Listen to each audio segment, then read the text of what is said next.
C'était la revue de presse de Barthélémy Ngom. RIA, votre meilleur choix pour le transfert d'argent. RIA vous a offert votre revue de presse.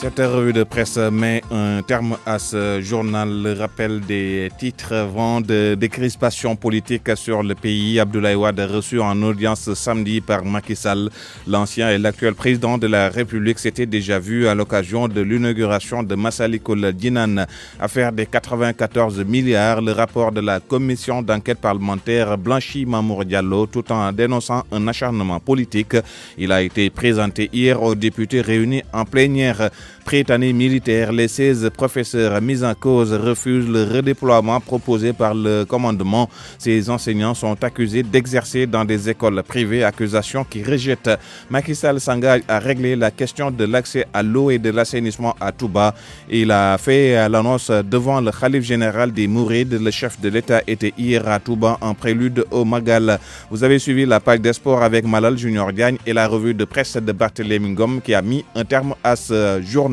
présenté par Pape Bess Diba en compagnie d'Abdoulaye Diop à la partie technique.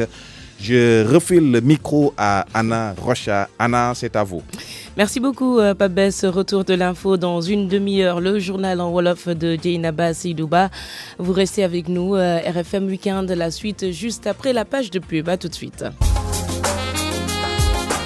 UKO Saint-Michel, votre établissement privé d'enseignement supérieur de référence avec une expérience avérée, partenaire du CAMES avec l'habilitation ANAQ-Sup, vous offre des formations dans l'enseignement secondaire et supérieur en BTS, administration et gestion des entreprises PME-PMI, comptabilité-gestion, commerce international, transport logistique, marketing et communication. En licence, sciences de gestion avec ses différentes options, droit économique et des affaires, commerce et échanges internationaux, sciences politiques et relations internationales, gestion des organisations, sciences de l'éducation, sciences de l'information et de la communication, informatique de gestion, réseau et systèmes informatiques. À UKO Saint-Michel, établissement de renom en Afrique de l'Ouest, vous y trouverez aussi une formation de qualité en master sur toutes les filières existantes en licence et des masters en management QHSE, qualité, hygiène, sécurité, sûreté, environnement et projets innovants, en administration et échanges internationaux, en gestion des ressources humaines et un MBA en comptabilité finance. À UKO Saint-Michel, nous éduquons au dialogue interculturel, à la culture de la paix et à la tolérance. Pour tout renseignement, contactez-nous au 17 rue Saint-Michel, téléphone 33 823 08 40, 76 645 26 83, 76 645 26 85. UKO Saint-Michel, révélateur de talent.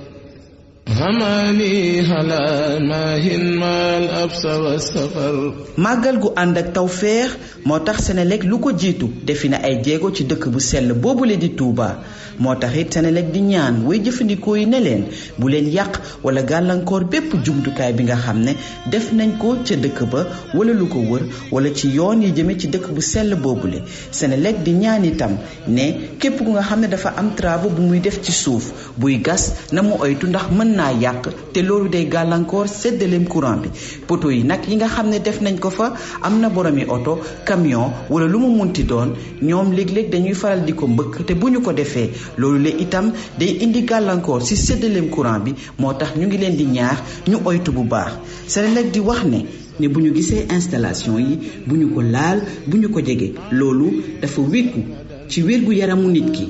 la ca des mooy dana am ñoo xam ne dañuy ñëw ci agence bi ñu déclarer machine yu ñu am ñu jox leen courant bu tolloog seen jumtukaay yooyu le waaye boo demee seen kër da nga fay fekk lu ëpp doole courant bi ba tax na day tàkk ka fay. loolu le ñu ngi leen ci ñaax bu baax ndax yéen seen wàllu bopp mun na yàq seeni courant ñun itam Senelec mun nañu indil ay gàllankoor. su fekkee ne nag yow nit ki da nga bëgg yokk sa puissance su kër ñu ngi lay ñaan nga dem ci agence bi lu ko mooy am na ay gune yu nga xam ne Senelec moo leen yónni ci kër yi. gune yooyu le yu ñu firndeel lañu ba tax na bu ñu ñëwee mun nañ leen dimbali ci bépp jafe-jafe bu ngeen am te du ngeen fay dara. Senelec nag mi ngi leen di ñaan ñooñu le ngeen dalal leen yaatal leen yombalal leen liggéey bi. direction générale bu Senelec ak mbooleem liggéeykat ñoo leen di ñaanal màggalub jàmm te ànd ak tawféex. wa fi kulli sahrin zaydu ribhi wa fi safar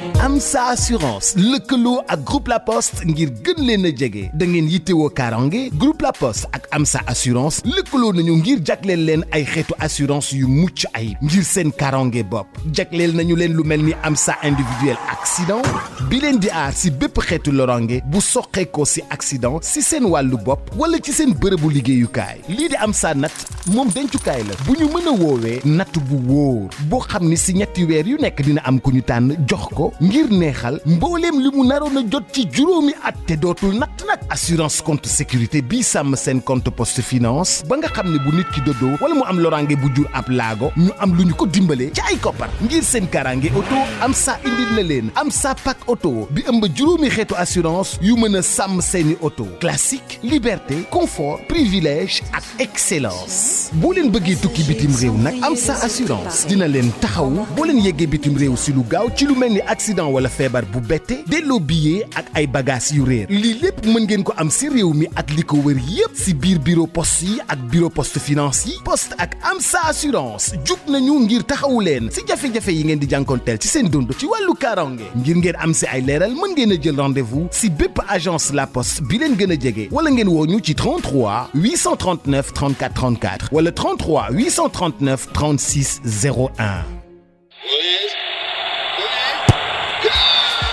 Soyez prêts à parier avec OneXBet. Gagnez gros. Pariez et gagnez avec OneXBet. Pariez et gagnez avec OneXBet. Pariez et gagnez avec OneXBet. Pariez et gagnez avec OneXBet. Avec 200% de bonus sur le premier dépôt. Pour commencer, utilisez le code promo radio sur onexbet.sn. dama leen di nettali sama secret maanaam sama diggante ak ami ba mu yegsee ci kër gi ba léegi wax dëgg yàlla ñëpp a bég sama borom kër kontaan na loolu rawatina sama goro samay wujj peccorgo ak njaboot gi yëpp ñëpp a ko bëgg jaarale fa bëgg ma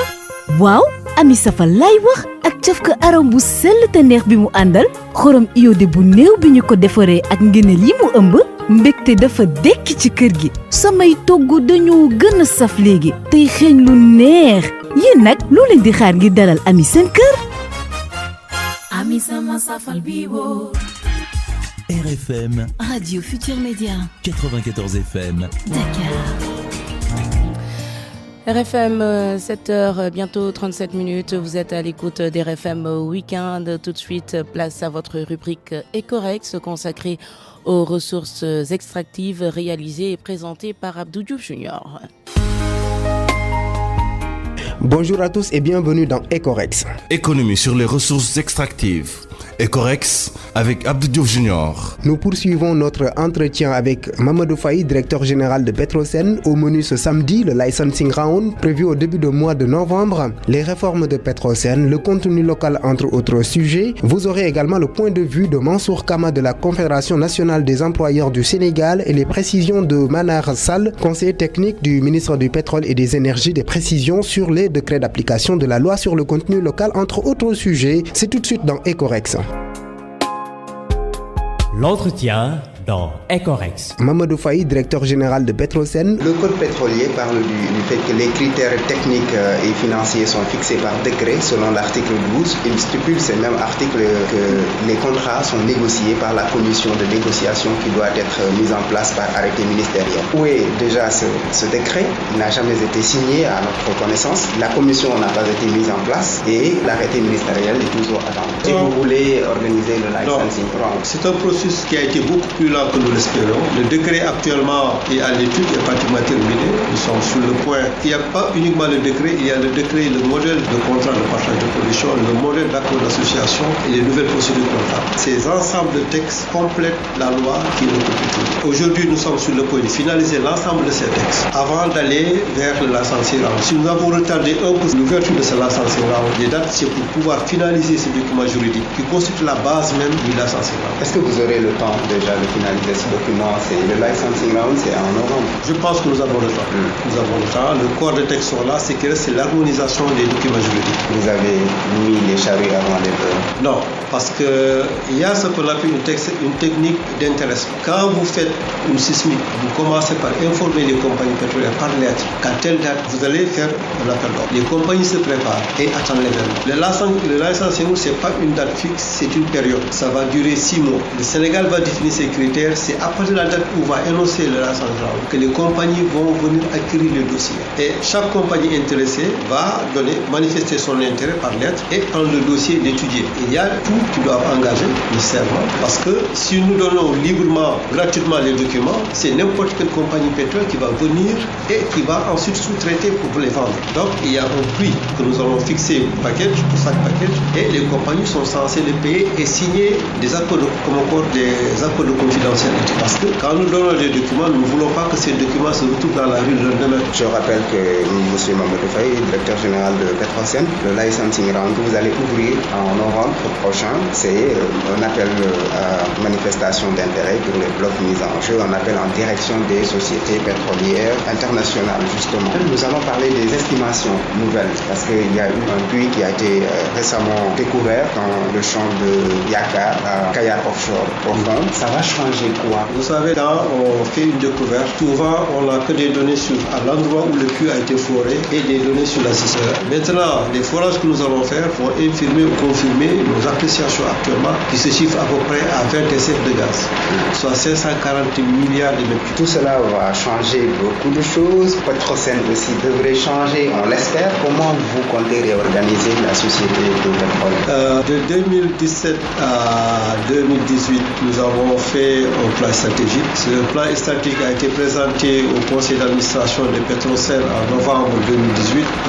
Nous travaillons dans cette logique, mais depuis le mois de mars, le président de la République a décidé de restructurer Petrosen et nous sommes dans cette logique. Aujourd'hui, Petrosen sera un holding qui va avoir pour le moment 2 filiales. Ces 2 filiales vont évoluer pour devenir peut-être des maisons mères d'autres filiales qui vont, ou des détachements avec de nouvelles branches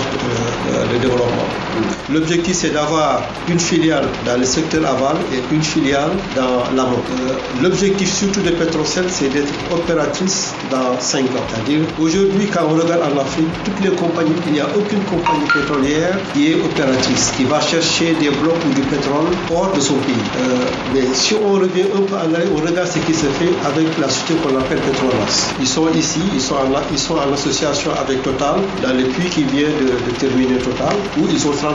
Pourquoi une compagnie va chercher du pétrole hors de son pays? C'est ça la question qu'il faut se poser. Aujourd'hui, les gens n'ont aucune idée de ce qu'on appelle le potentiel pétrolier du Sénégal, n'ont aucune idée des coûts de recherche pour trouver le pétrole. Tout ce qu'ils essaient de savoir, c'est juste on a fait une découverte et puis ça s'arrête là, on discute, on se fait des idées, des revenus et tout. Est-ce que vous avez suffisamment communiqué pour permettre aux gens aussi d'avoir la bonne information et le passer? L'élément, c'est de dire, écoutez, qu'est-ce qui se passe dans ces pays qui en ont plus que nous? Si vraiment on veut être raisonnable et honnête, on a 30, le Niger a 184, qu'est-ce que le Niger a fait avec son gaz? Qu'est-ce qu'ils auraient pu faire et qu'ils n'ont pas fait? C'est ça la question. C'est pas le fait qu'on va produire, on va exploiter ou on va encore dilapider les ressources. Non. Je pense que chaque pays doit avoir une stratégie pour valoriser ses ressources. Alors, vous avez tout à l'heure dit que Petrosen allait attaquer l'amont et l'aval pétrolier en même temps. Est-ce que Petrosen a les moyens de sa politique? Bon, tout commence par, comme j'ai dit, l'exploration en production,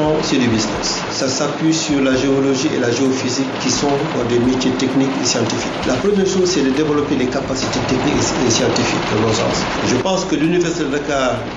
l'Institut des sciences de la Terre et l'INPG ont assez de ressources au niveau des enseignements pour préparer les jeunes à ça. Je n'ai pas d'inquiétude pour ça. Maintenant, ce qu'il y a derrière, c'est les moyens. Pour aller faire de l'exploration, on l'a vu avec le puits de Total, 50 milliards dépensés à sec. Il faut avoir une stratégie qui vous permet de contrebalancer le risque. Et tous ces éléments-là, mais les gens qui sont à Petrosen l'ont appris à l'école, l'ont pratiqué. Vous savez, j'ai entendu des gens s'offusquer qu'on ait vendu des parts dans tel bloc et tout. Mais c'est pour diluer le risque. Aujourd'hui, les 50 milliards dépensés par Total, si c'était Total, c'est 50 milliards de pertes. Mais s'il le partage avec 2 ou 3 compagnies comme Petronas, ces pertes-là sont moindres. Donc la participation dans les blocs de recherche, c'est naturel dans l'industrie pétrolière et c'est tout le temps comme ça. Vous vous engagez dans une opération risquée, vous diluez le risque en vendant des parts. Rien n'empêche demain Petrosen de prendre des blocs. Nous l'avons fait dans le passé. Le puits de Gadjaga, qui produit du gaz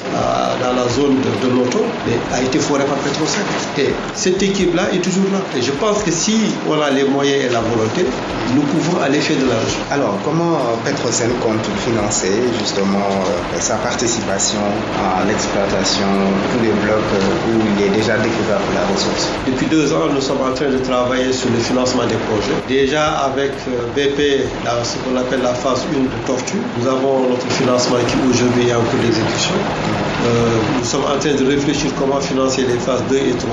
Dans l'autre projet qui est signé, le projet de la découverte de pétrole dans la zone de Sangomar, nous avons terminé toute la revue technique du projet. Maintenant, nous sommes en train de travailler pour trouver les financements et la Petrosen est assez assurée de pouvoir trouver les financements pour payer sa quote-part. Dans les banques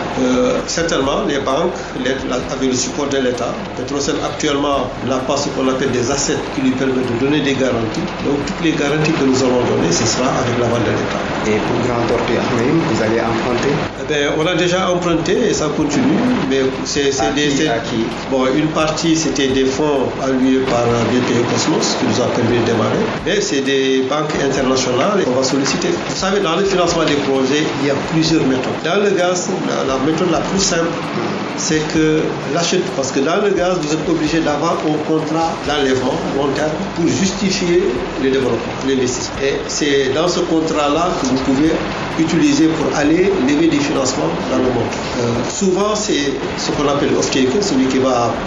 acheter le gaz, qui vous finance direct. Et il se rembourse sur l'achat. Donc, c'est des méthodes que nous avons qui sont courantes dans l'industrie. Le directeur général de Petrosen, M. Mamadou Faye, est-ce que Petrosen va continuer à être régulateur, à donner des licences à la place de la direction des hydrocarbures? Non, il y a une différence. Dans cette opération de l'ascenseur, nous ne donnons pas les licences. Nous présentons le potentiel et les conditions contractuelles. Mais les offres sont soumises au ministre, qui ensuite, dans le cadre de la commission, va évaluer et choisir à qui on va donner le bloc. Cette procédure, c'est comme ça que ça a toujours marché. Les gens ont souvent Petrosen au devant, mais ce n'est pas Petrosen qui donne. En fait, c'est les ministères qui donnent et les termes de référence sur lesquels nous définissons pour chaque bloc sont agréés par le ministre à l'avance. Qu'est-ce qui est prévu concrètement pour le contenu local? Est-ce qu'on peut avoir une idée des perspectives, des taux, l'accompagnement des PME, PMI? Vous savez, le contenu local est très vaste. Ce que j'ai dit tout à l'heure pour le développement industriel, pour la transformation des produits, est valable sur l'acquisition de connaissances pour les services dans le domaine du pétrole. Il faut déjà aussi que les Sénégalais étudient les autres filières, mais investissent aussi dans ces filières. Parce que si aujourd'hui on a une industrie qui est là, pétrolière, avec pétrochimie et tout, et qu'on aille jusqu'en Europe pour chercher des gens pour faire la maintenance, on aura perdu de l'argent. Mais le développement du local veut que déjà quand on va s'investir dans ce développement industriel, que le privé sénégalais développe parallèlement les services qui vont accompagner cette industrie. Mamadou Faye, directeur général de Petrosen, merci. Nous réitérons nos excuses pour la qualité sonore de cet entretien. Ecorex, reportage. La CNES a organisé un atelier sur les enjeux du contenu local dans le contexte de l'exploitation des hydrocarbures. Mamadou Diagne. La CNES aimerait bien investir dans le secteur des hydrocarbures. Elle s'active dans ce sens depuis quelque temps. Il ne peut en être autrement selon Mansour Kama, président de la Confédération nationale des employeurs du Sénégal. Comme dans tous les pays du monde qui ont travaillé sur la question, c'est le développement du contenu local qui est devenu aujourd'hui la principale source de développement économique, alors qu'au départ, c'était les exportations de pétrole. Donc vous voyez bien que le Sénégal ne peut pas prétendre jouer dans la cour des pays pétroliers sans prendre la mesure exacte de la place dans son développement économique des entreprises privées locales, les entreprises nationales. Les employeurs du Sénégal attendent toujours les décrets d'application de la loi sur le contenu local. C'est les décrets d'application qui vont dire qui est entreprise sénégalaise. S'agit-il d'une entreprise qui est simplement installée au Sénégal ou est-ce une entreprise où le capital est détenu à plus de 50% par des nationaux sénégalais, ce qu'on appelle le rang d'exclusivité. Il y a une partie du contenu local qui sera exclusivement dédiée à ces entreprises. La CNES espère bénéficier de sessions de mise à niveau de ces entreprises pour profiter au mieux des opportunités que lui propose le secteur des hydrocarbures. Mamadou Diagne, merci. Monsieur Manar Sall, vous êtes conseiller technique du ministre du Pétrole et des Énergies. On attend encore les décrets d'application de la loi sur le contenu local. Quand pourra-t-on l'avoir? Il est prévu prévu que tous les décrets d'application puissent être adoptés d'ici la fin de l'année, donc en décembre. Mais comme vous le savez, on ne peut pas sortir des décrets sans une concertation avec toutes les parties prenantes. Donc on est dans ce processus-là d'écouter tout le monde, de prendre les avis des uns et des autres afin que ces décrets puissent permettre vraiment une application du contenu local à la grande joie des opérateurs, mais aussi des entreprises sénégalaises. Avez-vous une petite idée de ce qu'on va appeler entreprise sénégalaise dans ce décret? Vous savez, nous on a de la chance. On a la chance que d'autres pays ont déjà travaillé dans ce qu'on appelle le contenu local. Donc l'expérience est la somme de nos erreurs et des erreurs des autres. Donc on a benchmarké, on a regardé pratiquement tous les pays où il y a une exploitation des ressources naturelles. Donc des pays qui ont réussi comme des pays qui ont échoué. Et donc nous allons faire la synthèse et je peux vous dire que le contenu local sénégalais sera, si ce n'est pas le meilleur, mais en tout cas on ne sera pas très loin d'une perfection au niveau de cette définition du contenu local. Donc soyez patients, donnez-nous encore 2 mois et puis vous allez voir. L'entreprise locale, bien sûr, comme vous le savez, des fois on dit que c'est une entreprise sénégalaise, mais entreprise sénégalaise, toute entreprise qui est installée, qui est inscrite au niveau du registre de commerce. Même si elle est détenue par des étrangers. Donc voilà, donc on sait qu'on va s'assurer que l'entreprise locale, ce qu'on appelle l'entreprise locale, c'est un local où les capitaux sont majoritairement sénégalais. Et c'est ça la subtilité et c'est sur ça que nous sommes en train de travailler. D'ici la fin de l'année, vous aurez ces décrets d'application. Manar Sall, conseiller technique du ministre du Pétrole et des Énergies, merci. Vous pouvez réécouter cette émission sur rfm.sn. Ecorex, c'est fini. Merci de l'avoir suivi. À samedi prochain pour un nouveau regard sur nos ressources extractives. Merci beaucoup Abdou Diouf, 7h50 dans 10 minutes l'édition d'information de 8h laata loolu mbokk yi ñu dalal suñu invité tech bi di waxtaane tey ji lu jëm ci wàllu internet bi rawatina ak opérateur bu bees bi di Free dalal kon Ahmed Karim Cissé njiital ONG bi ñu dippee Connexion sans frontières waxtaan yi ak Fama John. jërëjëf Anna Rocha jërë ngeen jëf mbokk yi déglu rajo Futur Média ñu ngi ak Ahmed Karim Cissé di intégrateur de service administrateur de société moom nag nekk na njiital ONG bi di Connexion sans frontières di ab ONG international bu yëngu ci wàllum développement lépp lu jëm ci xarala yi ci fii ci Afrique ñu ngi lay nuyu. asalaamaaleykum soxna si ñoo ngi leen di fay. monsieur Cissé tey dañuy waxtaanee ponk yu bëri bokk na ci lu ñu duppee économie solidaire ak sociale loolu bu ñu koy dégg lan lay tekki. économie solidaire ak sociale dafa nekk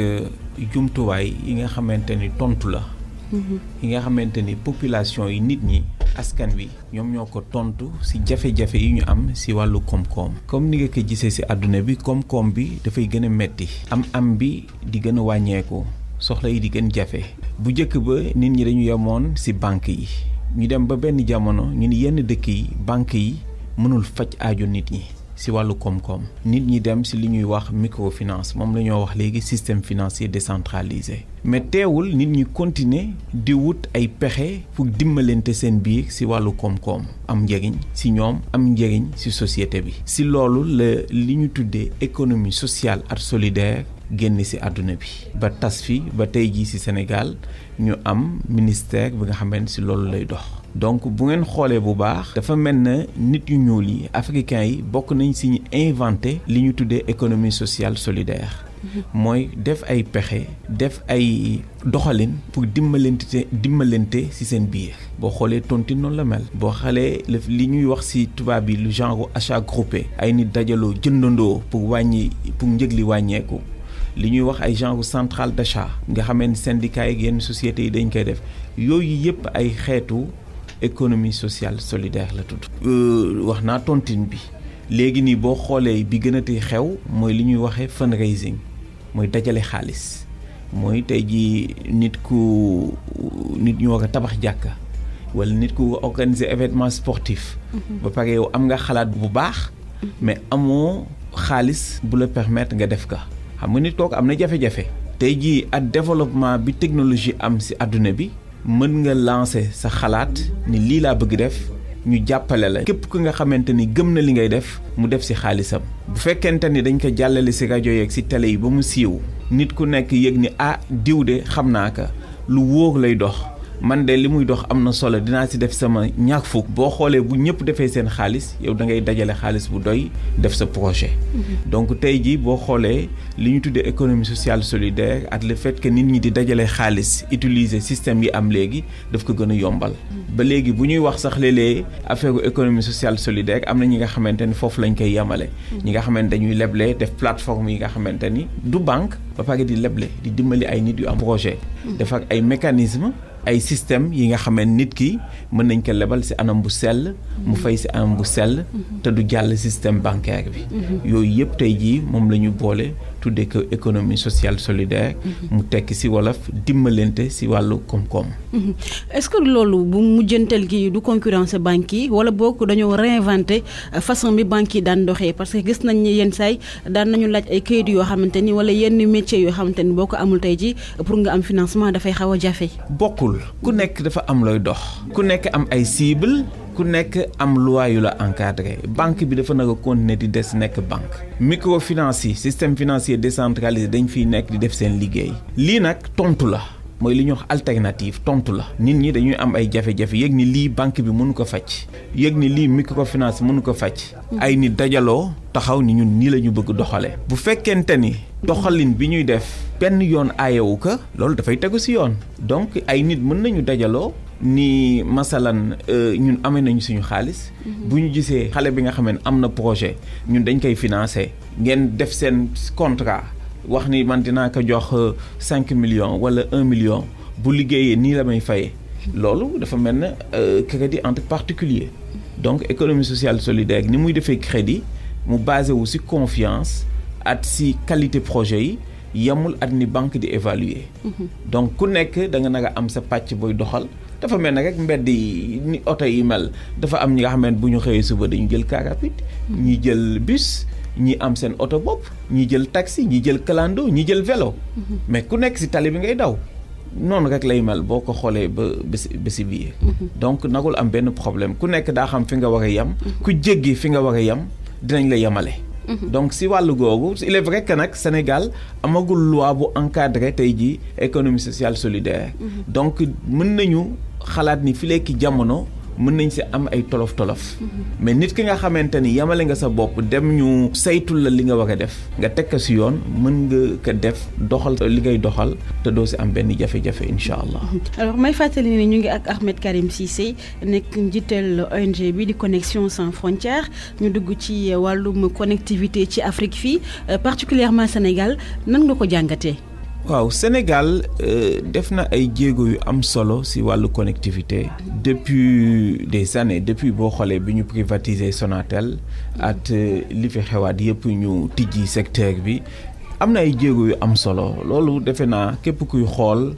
at képp kuy analyser képp ku nekk Sénégal gis nga ni liggéey bu am solo am na fi résultats yi itam ñëpp gis nañ ko. nit ñaa ngi koy jëfandikoo tey jii boo xoolee ñi liggéey ci wàllu téléphone ak joxalante téléphone ñoom ñoo yore xaalisu Sénégal li ci ëpp donc mbir maa ngi dox du ñàkk nag ki nga xamante ni way jëfandiku yi ñu am ay nemmat yu sew yu ñuy wax ci liggéey bi te loolu du ñàkk donc boo xoolee daal globalement daa yëg ni am na ay effort yu am ay jéego yu mag mais am na li nga xamante ni waraat nañ ko defaraat ba mu gën a baax ba nga xamante nit ñi dañ si gën gis seen bopp. alors yaa dugg ci débat bi sax wàllum téléphone yi da nga ko brossaale fan yi Sénégal gis nañ ne actualité bi mooy découpe Free annoncé ay avantages yu bëri nag pour ñi nga xamante ne ñoo di clients yi tey buñ doon xool tey comparé connexion internet bi tey buñ nee Free ak opérateur bu mel ni Orange tey lan ngay gis ni particularité Free lan la am loo xamante ne Orange amu ko wala fan la ko Orange rawee ci wàllum connexion bi. question bi ñaari fànn la am na wàllu téléphonie ak wàllu internet Free ni mu ñëwee Sénégal ñëw na avec beaucoup d'agressivité te loolu moom la ñuy xaar ci moom parce que dañu nekk ci environnement bu concurrentiel donc ku ñëw ci environnement bu concurrentiel da nga war a mën indi lu tax nit ñi ñëw xool ci la ndax dañuy toog wala dañuy xool dem loolu beneen waxtaan la mais tey jii nit ku ñëw ci marché di fay jaay ci da nga war a indi li nga xamante ni dafay faq bëtu nit ñi ba nga xam ne nit ku ko dégg dina dem xooli ka. daa mel ni fekk na bëtu consommateur. waaw léegi nag ndax nit ñi dinañu des. loolu la ñu war a xool fileeg ñaari weer wala ñetti weer wala fileeg at. loolu moom mooy débat bi. mais tey jii effet de mode la et lu jaadu la nit ñi bu ñu gisee offre bu bees ñëppay dem essayer ji ka te essai boobu sax am na risque parce que bu fekkente ni dafay poser des problèmes de capacité. parce que nit ñi dañuy fàtte ni serveurs yi dañu am ay capacités yu limitées. donc tey jii ñoom def nañu ay investissement yu am solo seen patron yi wax nañ ko mais malgré investissement yooyu yëpp ñu def bu fekkente ni lu bari si nit dañu utiliser ndoo ba mu indi ay problèmes si réseau yi parce que réseau yi dañ koy optimiser. bu fekkee nit ñu bari ay millions de personnes dañu attaqué ndoo serveur bi si yenn waxtu yi mën na dem sax ba serveur bi li nga doon wut doo ko amati. donc loolu risque la si ñoom mais teewul àgguñu foofu. mais li am solo ci consommateur sénégalais bi mooy diversifier offre bi Orange amoon ay offre yu bari yu mu amoon yu baax tey jii Free bu ñëwee indi yeneen offre yu baax am na ñi nga xam ne dañuy gis seen bopp ci Orange am ñu gis seen bopp ci Kirène am ñu gis seen bopp ci Free ainsi de suite noonu la àdduna bi war a doxee mooy li ma la waxoon ci njëlbeen ñii dañuy gis seen bopp ci car rapide ñii gis seen bopp ci taxi ñii gis seen bopp ci voiture. mais connexion bi noo ko gisee tey. connexion bi am na ñu bari ñu ko testé. man testé wu ma ko pour xool ñoom ñaar. ñaa ngi utiliser yëpp ñaar mais testé wu ma ko tooguma testé ka mais gis naa ñetti nit ñu ko testé mais biñ ko testé différence bi amul woon solo. mais xam nga test internet itam mën nga tester ci benn quartier mu jox la résultat bu baax. pour Free. Orange wàcc nga dem ci beneen quartier wala ci beneen région nga defaat beneen test Orange raw Free dellu gannaaw mbiru internet loolu itam daf ci bokk. dafa am ay facteurs yu aléatoire yi nga xamante ni nit ku ko jëlul en compte mooy position bi nga nekk bi ngay def sa test par rapport ak antenne bi yooyu yëpp dañ koy jël en compte infrastructure yi fan la ñu positionné woo waaye si def test bi dafa ñëw rek toog si këram def ñaari test ni bii Orange moo raw bii Tigo raw beneen nit demaat si beneen quartier defaat test ni bii Tigo moo raw bii Orange raw li ma jàpp moo di que noonu la nar a doxee si Sénégal technologie noonu lay doxee daa gis ay zones yi nga xamante ni Orange moo fay gën a baax ak zones yi nga xamante ni Free moo fa nag a gën a baax te loolu itam boo demee France même États-Unis da ngay gis ni yenn zones yu opérateur yi ñoo koy atte nga dem beneen zone ñu la opérateur bi moo fa ëpp doole. loolu defe naa yàgg nañ koy gis. Ahmed Karim Cissé RFM mi ngi lay remercier. jërëjëf. ñuy fàttali ni yow yaa njiital ONG bi di Connexion sans frontières nekk nga intégrateur de service nekkit administrateur de société jërëjëf Anna Rocha. ñu lay sant di la gërëm Fama Ndione 8h ci studio Eva Mbaye léegi yaatalu xibaar yi ànd ci ak Dieynaba Seydou Ba.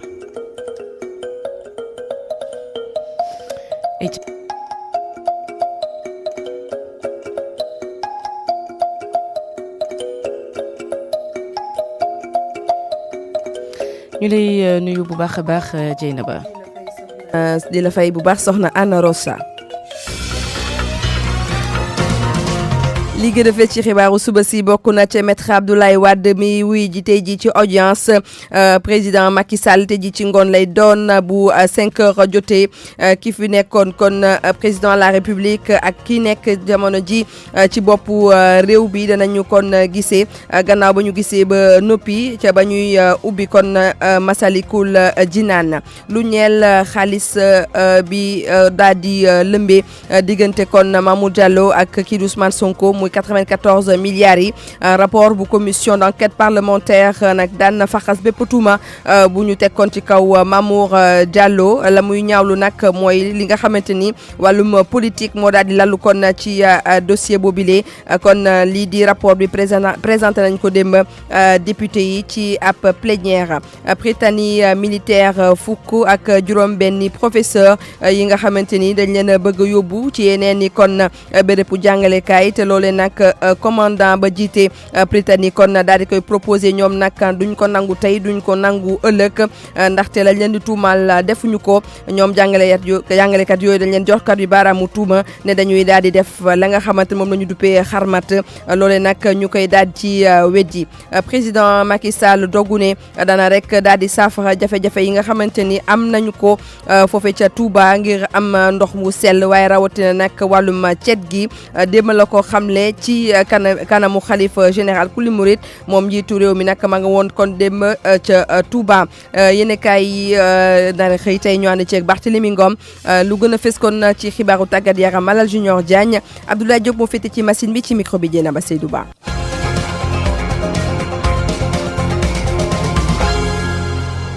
xibaaru suba si dañu koy dooree ak xew-xew bi ci wàllum politique mooy maître Abdoulaye Wade mi nara dellu tey ji ca palais présidentiel ci audience bi nga xamante ni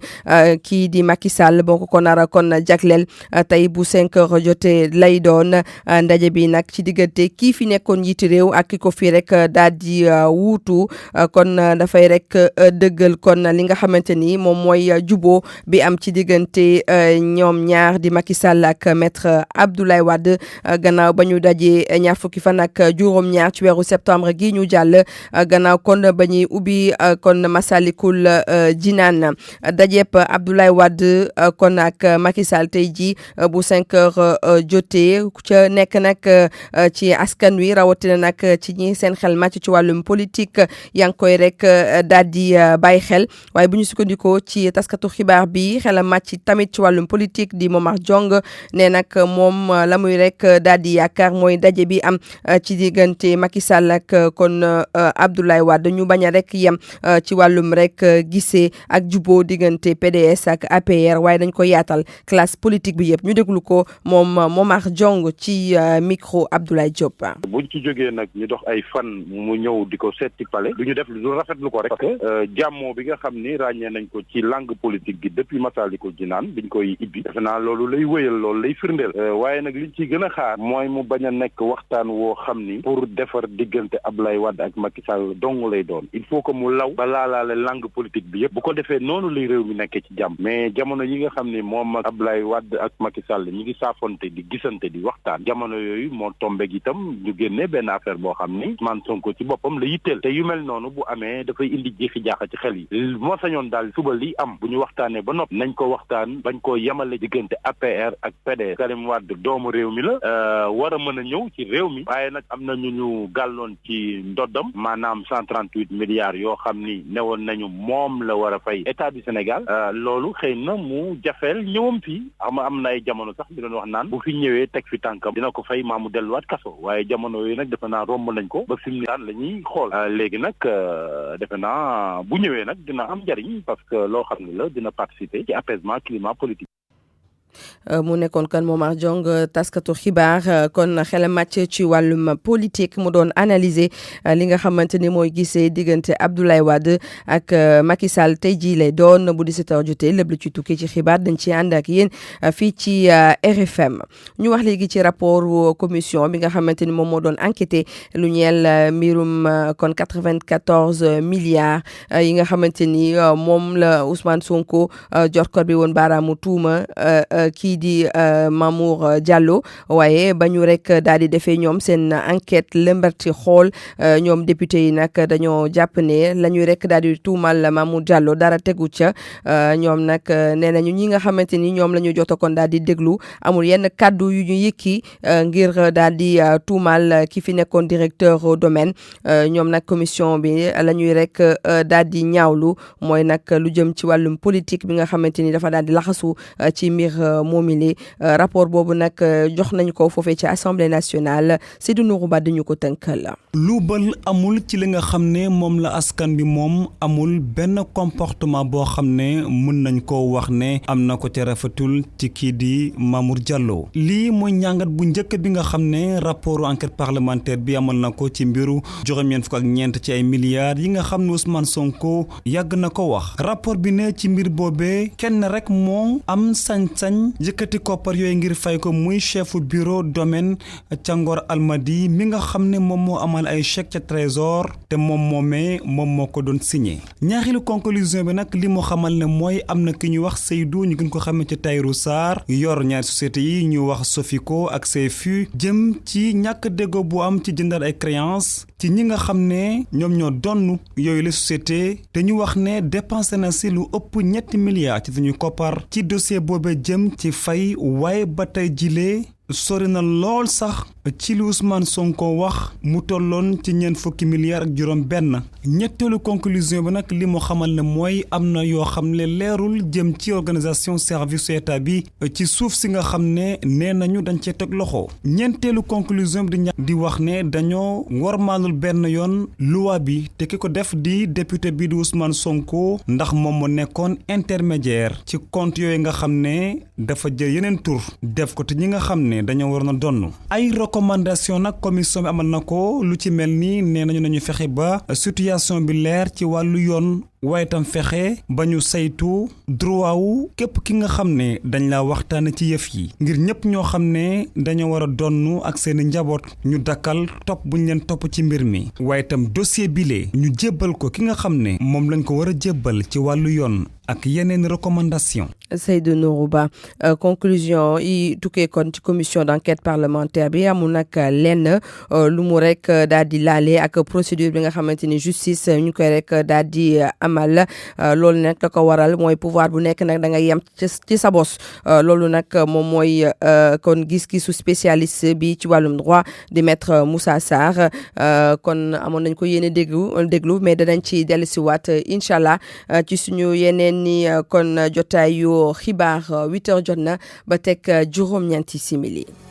pour man RFM mooy rajo bi gën a jege askan wi. RFM rajo bi jaamu seen soxla. dañuy dem ba Ndar ca fa ñuy duppee Prytanée militaire xam ngeen ne nag ab coow dafa daal di jóg fukk ak juróom benn kon jàngalekat ya nekk foofule la ñu rek bëgg yóbbu feneen ndaxte dañ leen ni kon tuumaal ne dañuy daal di jox ay cours particulier yenn ci kon élèves ya fa ne waaye leneen mooy dañuy dem jàngale ji ci yeneen école privée maanaam dañuy dem defi xarmat loolee nag ñoom dañu ko weddi ba daal di kon tëdd ci suuf moo tax nag dañ leen bëgg yóbbu feneen te commandant bu Prytanée militaire bëgg def li ni mel ñoom nag leen duñ ci ànd tey te duñ ci ànd ëllëg dañuy dem ba Ndar fekk fa Mouhamed Nabi Sila commandement bu Prytanée militaire wéy di bëgg fukk ak juróom-benni jàngalekat yu ñu bëgg ñu dem ci yeneeni l'école doon lu ñuy dëggal lu ñu mel tax collectif bi ëmb jàngalekat yi xam le ni 2016 ak léegi amatul cours particulier boo xam ni gone yi dañ koy fay ci bërëb bi lee waaye itam ñu wéy di weddi yeneeni tuuma yu ñu leen teg. ñu ne dañuy redéployer parce que dañoo am excédent comme arabe ak espagnol mu bàyyi fa benn prof ci école boo xamante ne classe yaa ngi commencé 6e ba terminale kooku su feebaree nu ñuy def su amee bourse d'étude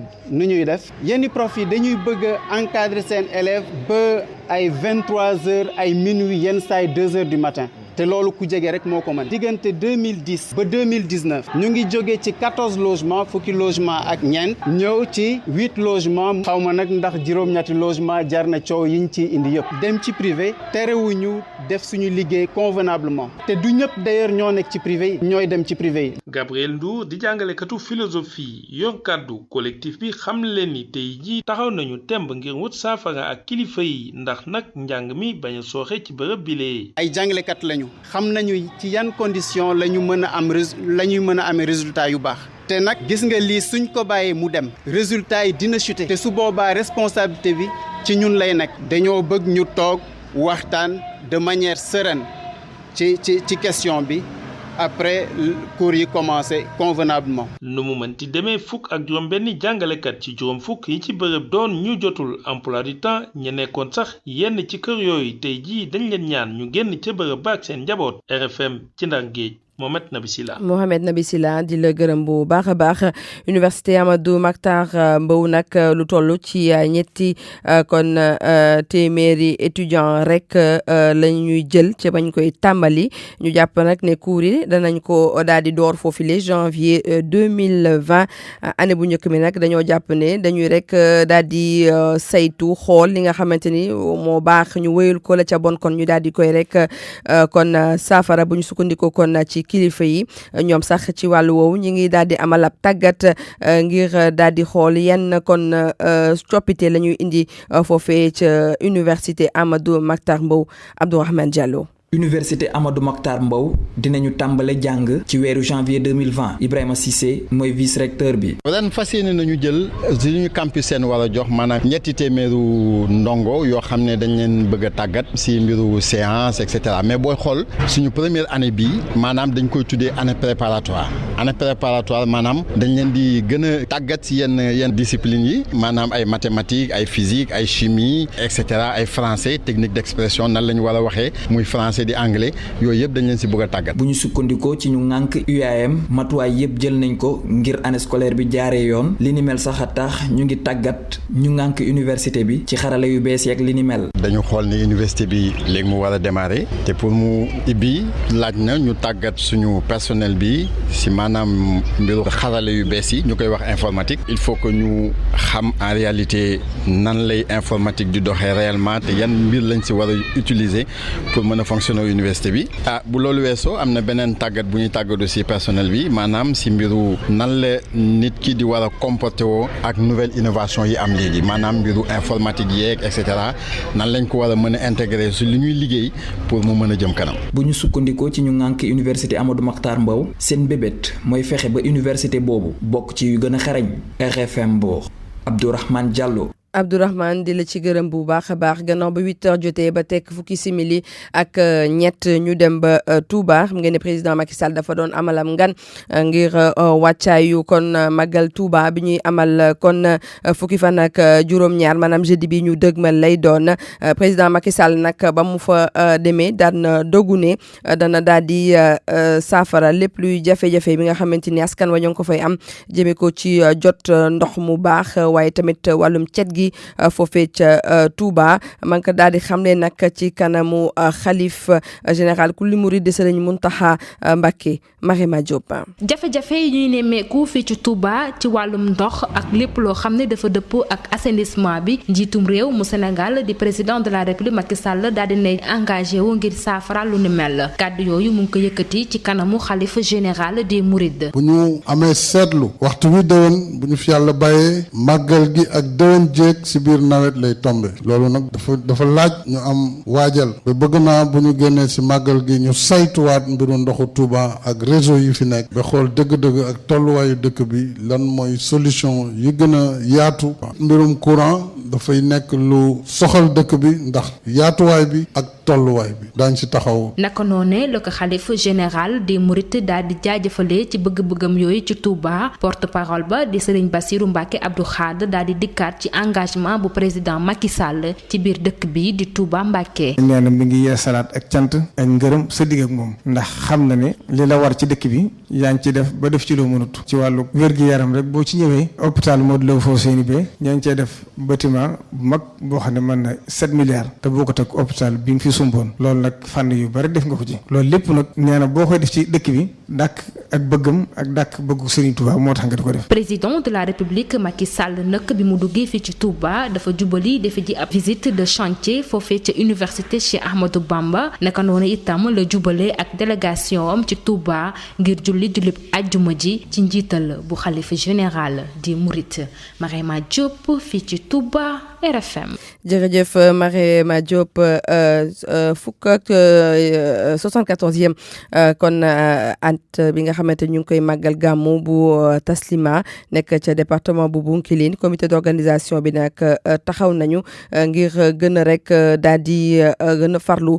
ci mbir mi rawatina nag ci at bi nga xamante ni ñiy ñëw ci kon gàmmu gi foofee ca Taslima dañuy gën di bari moo tax ab CRD lañu doon amal ngir wàccaay Max Euclid Compagnie. gannaaw bi solo yi di gën a bëri ngir amal ci anam yi jaar yoon gàmmu Taslima ci Bounkiling comité organisation bi di sàkku ci nguur gi ñu yokk seen dimbal gannaaw bu ñu nemee ko yenn ni jafe-jafe ci édition bu weesu bi Bakkutubo Jaabi bokk ci comité d'organisation bi. wàllum ceeb lu ñu indi woon noonu daaw wax nañ lépp dañu ne benn tonne comité d'organisation bi wax na ko ñëpp wax nañ ko ñoo xam ne ñoom ñooy indi ndimbal boobu danañ leen ñaaxaat pour ñu yokk seen loxo parce que Taslima lieu religieux bu mag la gàmmu bi ñëpp xam nañ ne nit yi dañuy jógee fu nekk ci àdduna te gàmmu la boo xam ne gàmmu bu am doole la te mbokk yi am na ñoo xam ne dañuy ñëw ñetti fan balaa gàmmu. ab mbir bu am solo ci gis-gis préfet Bounkiling gannaaw bu ñu nemee ko ni bëri na ay nit yu jublu ci bërëb diine boobu bi ñuy amal gàmmu bi Abdoul Wahab Talla. dinañu bind CSA pour que ñu jàppale sëriñ bi ci ceeb bi daaw liñ joxe ci ceeb dafa tuuti lool ndaxte gàmmu taslima gàmmu bu rëy la waa Guinée waa Gambie waa Guinée Bissau taalibe yu bëree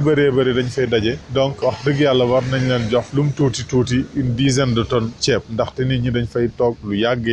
ci noonu sax ngir toppatoo nit ñi bu baax ci wàllum paj mi kilifa bi di xamal ni dina taxaw ngir ñu amal poste de santé avancé. poste avancé santé dinañ ko def dinañ bind aussi ministère de la santé pour que mu joxe médicament di fay daje ci nit dafa bëri te bu nit ñi dajee fu bëri rek il faut ñu am ay garab yoo xam ne nañ leen mun a faj. Sédhiou Max Euclide Company RFM. rajo askan wi. ñu jógee foofee ca Sédhiou ñëw fii ci Ndakaaru ak ñi nga xamante ni dañ leen jëlee woon te parking bu stade Léopold Sédar Senghor ñoom nag dañoo mer ba futu mécanicien yi fa ne dañoo bëgg nañu yóbbu leen feneen ndaxte depuis boobu léegi amuñu fenn fu ñu dem liggéey yëpp taga témbe moo tax nag ñu bëgg ñu daal di yër kon seen cas nen lu ko mooy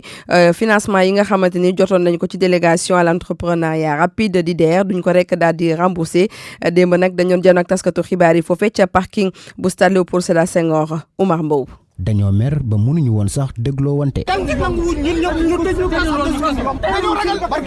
ñaari junni ak ñaari téeméer mécanicien yu ñu jëlee ca parking bu stade Léopold Sédar Senghor ful leen yóbbu ñu liggéey ci nu mu gën a gaawee la ñu soxla Cheikh Tidiane Thiam. ñun état bi daf ñu yàq. commencé ko par président Abdou Diouf président Senghor président Ablaye Wade ba ci président Macky Sall mi fi nekk kenn teguñ ñuy nit loolu nag ñun ñoo koy fajal suñu bopp ay xale lañu. mën nañoo xeex xam nañ li yàq réew mi dafa doy duñu génn réew mi duñ dugg ci ay gaal duñ dem fenn fii la ñuy ñafay ak ñoom jox leen ñu liggéey suuf si ñun ñoo ko bokk jox leen ñu liggéey ngeen bañ pour lan. ci ay plan yu ñu teg ngir xeex bokk na si bañ a rembourser financement wu DER bi Papa Mbaye. te bi mu xamee ne aussi bu ñu lebalee ba pare day ñëw yàqate ko waruñu woon dugal ci problème mu DER bañ ciy jël xaalis amatuñ luñ fay mënuñu fay. lu yées seeni mer bi yooyu les mécaniciens ne dinañ dem dépanner ay woto ci yoonu Touba bi ci màggal gi. merloon nañu nag waaye du tee ñu dem dépannage gratuite ñoo ngi wax xalif généraux yi ne leen ñun ñi nga xamante ni seen njaboot buy ñëw foofu ñooy dugg ci mesure yu tàng yi di leen dépanner ñooy fexe ba accident yi wàññeeku ñun seen njaboot buñ ñuy duma kenn du wax ci ñoom ñu leen xamal ni leen nag ci njaboot gi lañ bokk. waxtu yu ñu taxaw ngir wone seeni nakar ministre bu l'urbanisme du logement ak hygiène publique moo ngi wéy di yaatal mbedd Ndakaaru yi. ay tappaat lañ soo nee peur ñu nag du ñu ay yambar ministre bu dëgg këcc lañ bëgg. mu nekkoon kon conférence de presse bu kon mécanicien yi nga xamante ni ñoom la ñu jëlee ci stade Léopold Sédar Senghor jërëjëf Oumar Mbow aménagement wu domaine agricole communautaire ci diwaanu Kaolack foofee nag faw ñu daal di koy saytu bu baax a baax bu ñu bëggee kon li ni mel ñu mën ko fa rek daal di sanc coordonnateur bu Prodac di Pape Malick Ndour moo ko daal di xamle ne nag ci loolu mën nañu wàññi bu baax a baax limu ndaw yi nga xamante ni ñu ngi toog te defuñu dara waaye nag foofu ñu daal di koy xool ndaxte département bu Kaolack ak Guinguinéo daanaka dafa xat te la ñu bëgg a liggéey bu ñu ko bëggee jëmal foofu ñu daal di am kon superficie bu daal di am doole Pape Malick Ndour lañ ciy déglu ak Ibrahima Diamé. Prodac nag ambition mooy bépp région ci Sénégal dak am fa mais région de Kaolack nag dafa particulier dans le sens où moom dafa bokk ci bassin arachidier bi nekk zone mbëy donc zone boobu nag yaakaar naa dak war na fa mën a am beneen bi nag mooy man mii ma jug soxee ko fi yaa ngi dégg mu am ci plaisir bu rëy ëllëg ñu ne Pape Malick bu mu fi nekkee lii la defal région bi loolu ça me fera très plaisir d'autant plus que xam nañu président de la République pas-pas bi nga xam ne am na ko ci Kaolack gëm nañu ne suñ ko defee dina ci kontaan wala moom ci boppam dinañu instruire pour ñu def ko léegi nag li ñu ciy leeral rek mooy que domaine agricole communautaire nag dafa nécessité lu bëri ci suuf nekkul ay domaines yoo xam ne ay 100 hectares la ñuy soxla ak 50 hectares dañuy soxla ba ay 5000 hectares ay 2000 3000 hectares parce que solution la bu baax ci wàllu liggéeyu ndaw yi donc ñun dañu bëgg permettre ak des jeunes sénégalais ñu mu jóge sax ay régions dañoo liggéey ci Kaolack donc loolu dafa laaj waxtaan parce que gis nañu aussi configuration géographique région bu Kaolack gis ngeen département Kaolack xaw na xat Guinguinéo yi tamit xaw na xat bon Nioro moo ci xaw a tane tuuti mais loolu dinañ ci réfléchir su ko defee même su fekkee dafa laaj ñu calibrer waat projet bi nga xam ne moom la ñu yor ba nga xam ne dina mën a méngoo ak contraintes yi nga xam ne moom la ñu am fii ci Kaolack du ñu taay def ko gëm nañu ne incha allah dinañ ci soobu ba nga xam ne bu soobee yàlla dina am. RFM Sport. xibaaru tàggat yaram gannaaw ba 8h jotee ba teg ñaar fukki simili ak ñaar ñu ci dalal Malang Junior Diagne. jaangeen jëf ñu door tàggat yaram gi ak wàllu handball ak finalu loolee di championnat national ci championnat réew mi ñu ni nag ña ngi ko war a amalee ci ngoonub tey jii foofee ci stadium Amadou Barry bu Guédiawaye ñu ni nag ca final yi daal ca jigéen ña jàpp nañu ni waa DUC ñoom dees ci laale ak waa université Gaston Berger ca góor ña DUC itam ba tey moo cay desandi war ca defante militaire yi nekk ca ASFA. fédération bu Sénégal gannaaw tikkiyoo bi ñu amaloon foofu ca Dakar Arena ca Diamniadio jël nañu matukaay ngir final yooya doonum peet ci ñi nga xam ñoo sopp googee tàggat yaram di Amadou Barry ak waa handball ba nee nañu nag daal lépp dinañ ko matale ngir yëpp jaar ci yoon Sambou Biagui moo yore jokko ba ca boobele fédération bu handball. waaw ginnaaw Tekio bi tournoi qualificatif aux Jeux Olympiques dañuy aborder nag li nga xamante ne moom mooy fin saison bi nag dañ koy dooree ak li nga xamante ne moom mooy final championnat élite diggante d'abord ci jigéen ñi ki nga xam ne nag moom mooy UGB moom mooy daje ak DUC mooy ñaari équipe bu étudiante mooy équipe bu étudiante yi nekk fii ci Ndakaaru mooy waa université bu Cheikh Anta Diop ak ñi nga xamante ne ñoom ñoo nekk Saint-Louis ca UGB muy match boo xamante ne bu am solo la bu fekkente ne UGB c'est la première fois ki nga xam ne nag moom mooy DUC yàgg na ko joué yàgg na fekkee événement yi moo tax ñu yaakaar ne dina nekk match boo xamante ne match bu am solo la match boobu 16h la 18h bu jotee dinañ am beneen match moo bu war a dox diggante DUC ak ASFA DUC ASFA boobu tamit nekk match bu am solo véritablement boo xamante ne ñëpp ñu ngi koy xaar parce que ñaari équipe yi xamante nañ bu baax a baax te ñoom ñëpp xam nañ li nga xamante ne moom mooy lii di grands événements yi moo tax kon yaakaar dina nekk match bu rëy diggante étudiants yi ak ñi nga xamante ne ñoom ñooy waa ASFA di militaires yi ASFA militaires yi nag daanaka boo xoolee saison bi ñoom ñoo leen di gagné moo tax ñu yaakaar ne bi final bi parce que DUC mën na final boo mooy lee mu jël revanche am ci ki nga xam ne nag moom mooy ASFA mi nga xamante ne moom moo ko jëloon daaw donc match yi dina am solo lool parce que buñ ci jógee rek ci match yi final championnat bi ñu ngi dem ci final coupe du Sénégal moo tax ñu yaakaar ne dañ ko bëgg def benn organisation boo xamante ne dañuy jublu ci tëj saison bi nag ñu ngi koy tëjee ak li nga xamante ne moom mooy final coupe du Sénégal match yi nag ñu war a am fa nga xamante ne moom mooy ca stadium Amadou Barry bu Guédiawaye. jërëjëf Sambou ñu daal di waxtaanee léegi wàllu beach soccer ak Jeux mondiaux yi ñu amal fële ca Qatar ci aljuma ji Sénégal jot na ca amub ndam daaji na dóor ci jonganteem bu njëkk Paraguay 3-0 le Sénégal mujjee ak ñii di waa Paraguay. Alseyni Ndiaye itam doot na ca profito daal di suwe téeméereel bi jonganteem bu muy suwe ci mbubu équipe nationale bi ba yëf ya jeexee sant na yàlla te ñaax gaay mi ci ñu gën a farlu ci di des ci jongante yi. sant yàlla bu baax parce que xamoon nañ match bi ñuy xaar xamoon nañ ne tey match bu difficile la ñuy am match bu tactique donc boo xoolee suñuy 3 bi ñu ngi ko marqué si dernière 6 minutes dernière quart-temps bi pour wane leen rek tey match bi dafa physique de trop tactique aussi de trop donc alhamdulilah yàlla def na ñu gagné donc dañuy continuer si lancé bi bañ a bàyyeeku concentré wu davantage parce que dimanche am nañu match capital ñun ak Iran moo gagné Ukraine 5-4 ñun ñu gagné donc day mel ni final la ñuy jouer dimanche donc foofu mën naa ne ku gagné rek boo moytul yaay jël pay si poule bi te boo fàttali ko poule bi benn rek mooy génn donc damay profiter wàlla si occasion yi féliciter les joueurs aussi dem nañ ba jeex tak si match bu métti bi vu que aussi tey laa doon am téeméeri match ak équipe nationale bi ñu amee ko ak ndam donc sant yàlla bu baax a baax. Alseyni jërëjëf kàddoom yi nag sori càmmoo ko tataan waaye nag nu jàpp itam ni ci dimanche ji waa Sénégal di amal seen ñaareel bi jongante seen diggante ak Iran lay doon ci dimanche ji ba léegi ci wàllu football tam jàpp leen ni daanu amal finalu tournoi UFOA ba foofee ca Thiès ci Stade Lat Dior nu ni ñii di waa Sénégal ñoo ca war a dëkkante ak waa Ghana final boobu nag mënees nañ ko déglu bu yàlla may talak bakkan en direct ci rajo Futur Média nu jeexal ak wàllu football ak qualification Euro 2020 yi France dem na daan ci aljuma ji Islande benn bal si dara Andorre moom moo daan Moldavie benn ci dara itam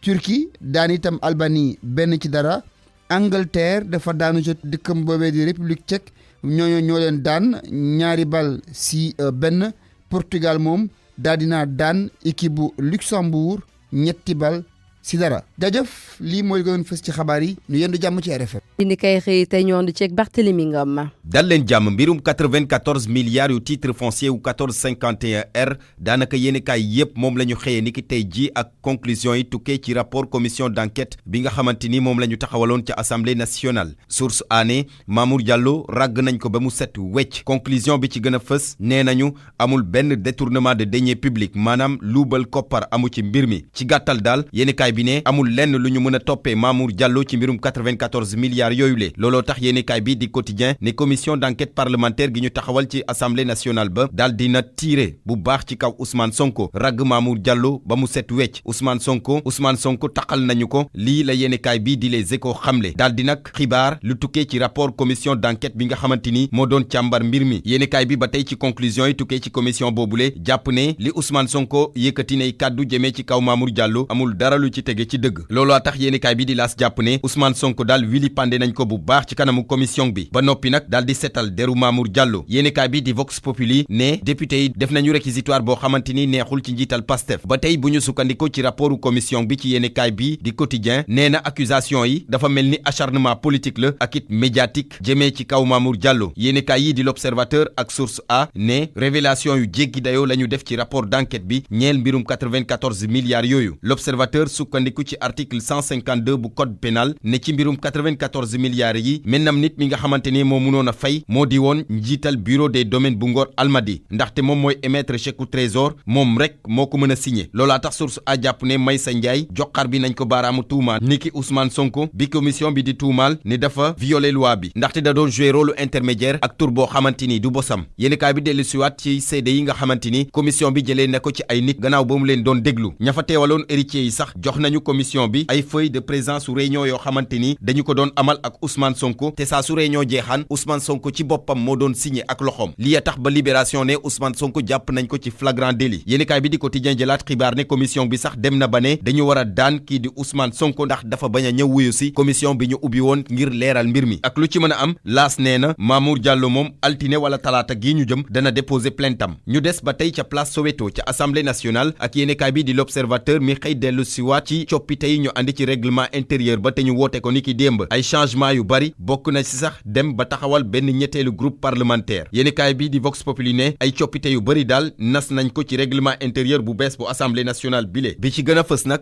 mooy comité d'évaluation bi nga xamante ni taxawal nañu ko ngir rek di natt liggéeyu nguur gi député bi di Théodore Chérif Monteil mi nga xamante ni moom mooy rapporteur groupe de travail commission des lois ga ca assemblée nationale daal di rafetlu li député yi def ba pare ne Sénégal teg na jéego bu rëy ci yeesal gi war ci architecture institutionnelle am rawatina nag réforme yu bëri yi nga xamante ni sumb nañ ko ci mbir mi topp leen ma ci beneen ab yéenekaay di L'Observateur mi xëyee tey audience bi nar a dox diggante Abdoulaye Wade ak Macky Sall tey ji ci ngoon la yéenekaay bi dafa gëstu xool lan la ñu mën a waxtaane ñoom ñaar mbiri Karim Wade mu ngi ci biir mbiri Ousmane Sonko it mu ngi ci biir yéenekaay bi ne juróom-ñaari at gannaaw ba Abdoulaye Wade jógee ca palais ba tey ji dina fa dellu siwaat lépp nag ci préconciliation bi nga xamante ni ñoom ñaar di Macky Sall ak Abdoulaye Wade ñu ngi ci te door ko ci bi ñuy dalloo jumaay Masalikul Jinaan ci njiital xalif général des Mourides